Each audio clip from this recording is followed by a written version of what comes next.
subscription-based gaming, okay? I pay for Game Pass, okay? For a few reasons. I hate buying $80 games. I hate buying $70 games. I like paying $10 a month to play a library of hundreds of games. I love that. And the fact that they release games on their day one now, oh my gosh.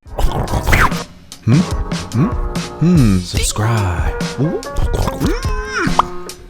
And I have an Xbox. I don't have a PlayStation, so I can't speak on the PlayStation's monthly game thing that they do. But like, I used to be on the PS3 when you would get, it was like 2 or 3 free games a month. It was so good because at the time, PlayStation was free.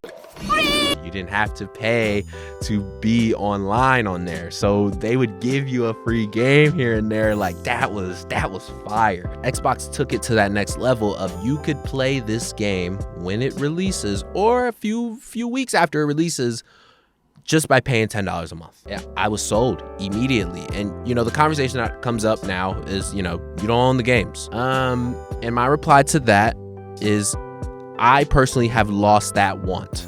I am not a collector. I don't have a random shelf with hundreds of games with dust on them. Like I don't see the value in that. If I'm not playing it, I don't need it. So I think there's people that have held on to games because they had a nostalgic feeling towards it or they just think it's a classic. But let that be, you know, have that physical, sure. But like, do you need every game physical? I feel like you don't. And that's just me. And the other negative, you know, is they're probably going to keep raising the price. Think about Netflix. It took them like 10 years or something. I don't know what the exact time frame was for them to raise their prices. So like, it takes a really long time for a company like this to raise their price. And if they raise it too high, they will lose subscribers. Like that would have nothing to do with me or you, hundreds and thousands of people that are paying for their platform. If they raise it too high, they're going to lose a lot of their customers. So that's where I feel like I'm not worried about it right now because the price is so good and they're seeing, I'm sure, a huge return off of this right now. And to add to what subscription-based has added is a true push for cloud gaming right now.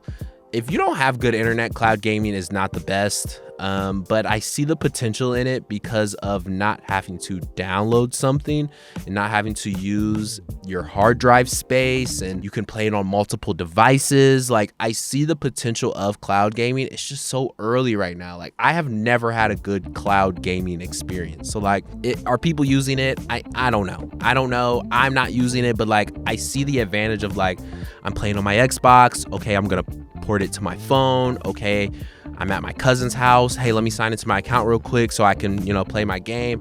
Like, you could just keep hopping to different platforms just because you pay the membership and you have the cloud game. So like, I see a huge potential there. But to bring it all back, subscription-based gaming, I think, is here to stay. I think you either choose, hey, I love your library games. I'm gonna pay you monthly so I can play any of your games anytime I want.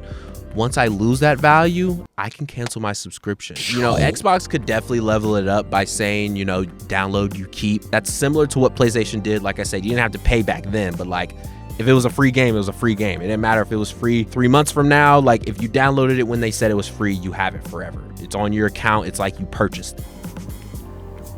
Other large companies are doing something where you could pay $4 a month, $5 a month, and you can get day one exclusives. You can play old titles. Like, I will not do that. No. Like, if Rockstar drops something like that, no, I'm not paying Rockstar monthly. Like, absolutely not. Put your game on something that I can play multiple games from multiple companies, and then we can talk. But honestly, if we just think about it, we're just changing how we consume games right now. We used to go to the store. People don't even go to the store anymore. Like I said, people used to collect games and consoles. People don't even do that anymore. So it's like, how do you best service people who still want a game like me? Yes, I still have my Steam library. That Steam to console, you know, PC to console discussion, that's for another day, you know? And to add, Xbox does have PC and Xbox games. So Xbox is already thinking ahead of how can we merge the two, because that's going to be the next, you know, hurdle as a game company you're going to have to make is, can they access this game on any device they want. And that will be the same for if I pay $10 a month, can I play your game on my Xbox and can I play my game on my PC? So Steam is in a weird spot because Steam has classics on it, and they have classics.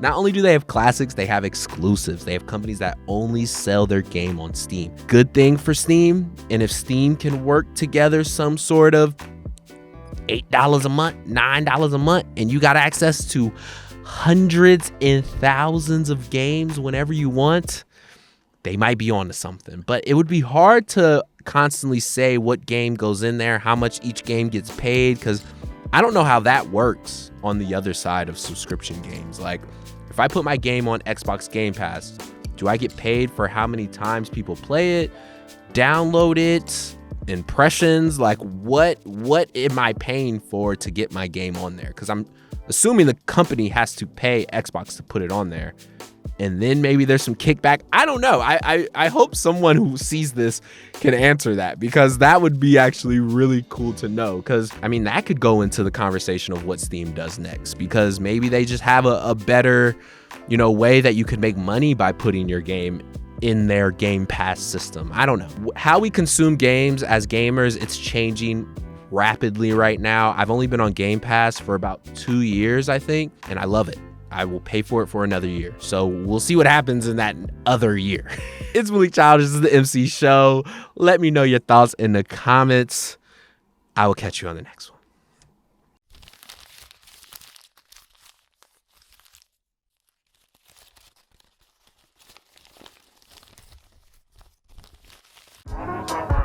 Two, two, two.